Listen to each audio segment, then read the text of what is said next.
vidéo de ma manche de sang sur Shutterville, la nouvelle map. Quand vous allez avoir le disciple qui va spawn, je vais vous montrer comment on le gère. Un trou noir peut suffire, des fois il en faut deux. Donc je vais vous montrer un clip où j'en passe deux. En général, il spawn en début de manche, vous êtes aidé par les bonus. Dès que vous le voyez, vous mettez un trou noir et vous avez le DPS au GS45. Alors si vous êtes assez proche, assez rapide, normalement un trou noir suffit à le DPS. Si vous êtes un peu lent, il faut en mettre un deuxième.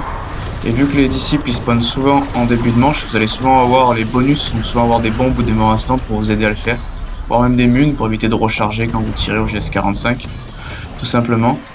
Bon, je vais vous montrer comment je fais les manches spéciales, c'est pas parfait, mais je vais vous montrer comment je les fais. En ce qui concerne la manche spéciale, donc quand vous voyez que c'est la manche spéciale, vous prenez le couteau, vous allez au plus vite à la cage d'ascenseur. Et moi je les joue au trou noir. Donc je favorise toujours d'avoir deux trous noirs sur moi et une injection de mutant sur cette map, c'est super important. Je me mets dans la cage d'ascenseur, et le trou noir il faut le mettre un petit peu loin de la cage d'ascenseur pour pas prendre les dégâts d'explosion. Et là dans les petites manches où je suis, deux trous noirs ça suffit pas pour faire la manche, mais après il faut finir à la Wonder. Et si vous êtes agressé un peu trop par les toxiques et vous prenez trop d'explosions, vous mettez votre garde frénétique, comme ça vous tankez les dégâts si vous prenez les dégâts d'explosion dans l'ascenseur. Et si vraiment c'est très problématique, vous mettez l'injection de mutant, hein, vous prenez pas la tête. Donc c'est pas parfait, parce que je trouve très difficile les manches spéciales sur cette carte. Donc pour les petites manches ça suffit, je verrai dans les hautes manches comment on joue la manche spéciale. Il faudra peut-être adapter. Et pensez bien à reprendre vos trous noirs après, sur cette carte. Très important, toujours avoir ces deux trous noirs et son injection de mutant. On va aller voir la manche 200 en entier, enfin 199. Je vous mets le gameplay en entier de la manche 199. Donc toujours même stratégie, la cellule du Doppelgast, avec la Wonder.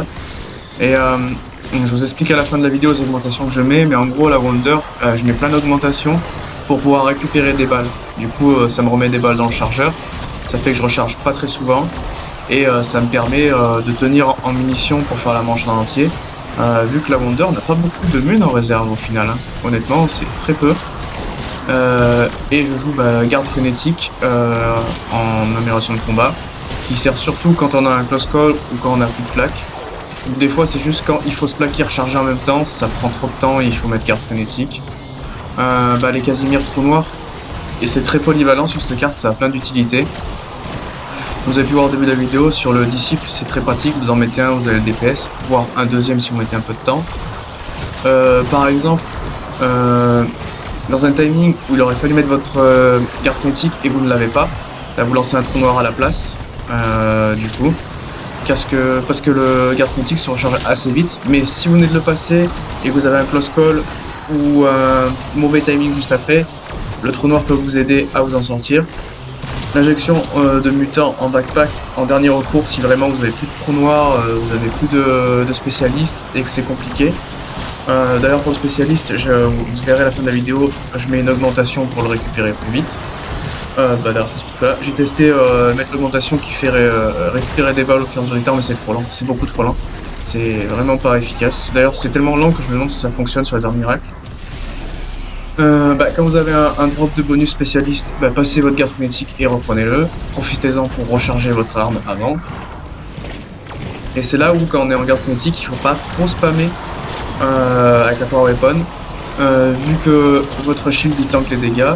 Et en fait, quand on est en garde frénétique, vous remettez pas de balles dans votre réserve, parce que garde frénétique plus sur la réserve, vous en mettez pas dans la réserve, donc ça va vous recharger votre chargeur, mais ça va pas recharger la réserve. Donc quand on est en garde frénétique, faut doser avec les tirs de Wonder pour pas trop perdre de munitions. Et du coup, ramassez bien les matériaux sur cette carte, ne les négligez pas, car entre chaque intermanche, je recommande d'aller vous remettre full Casimir et full mune de vos armes. Vous allez au labo, prenez mune et Casimir et injection de mutant. Et toujours en début de manche, 2 Casimir, une injection de mutant et full munition. Sur ce, j'espère que cette vidéo de ma manche de sang vous aura plu. Je vous mets les augmentations en fin de vidéo. A plus. Donc sur garde frénétique, mettez bien tir frénétique et extension. Sur Juggernog, mettez bien armure réactive et plaque renforcée. Sur cola énergisant, mettez bien surchargé. Sur l'élixir de vautour, mettez bien cadeau d'adieu et fine bouche. Sur perception de la mort, mettez bien œil critique. Et sur Daikiri, mettez bien encore mort. Sur ce, j'espère que cette vidéo vous aura plu et à une prochaine.